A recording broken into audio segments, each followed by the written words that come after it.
আগামীকাল আপনি মারা যাবেন, এটা কিন্তু কোনো সম্ভাব্য বিষয় না। ওয়াল্লাহি এটা চরম এক বাস্তবতা।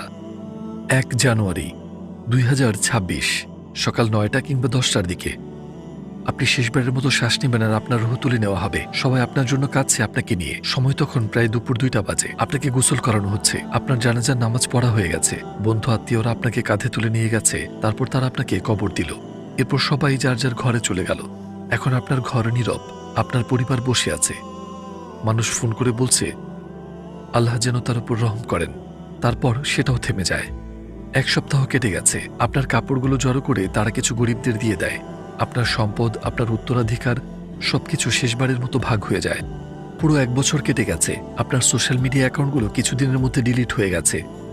কিছু কথাবার্তায় মানুষ বলে আল্লাহ যেন তার রূহ শান্তিতে রাখেন। ২০০ বছর কেটে গেছে। আপনার কোনো কবর ফলকও আর থাকে না। আপনার উপর আরেকজনকে কবর দেওয়া হয়ে যায়। বছরের পর বছর কেটে গেলে আপনার দেহ ধীরে ধীরে মাটিতে মিশে যায়।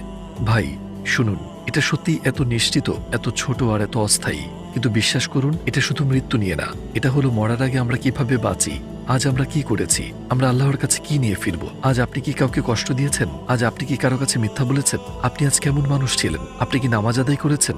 ওয়াল্লাহি এই দুনিয়া আপনাকে ভুলে যাবে, তারা সবকিছু ভুলে যাবে, তারা সবাইকে ভুলে যাবে, কিন্তু আল্লাহ আপনাকে ভুলবেন না।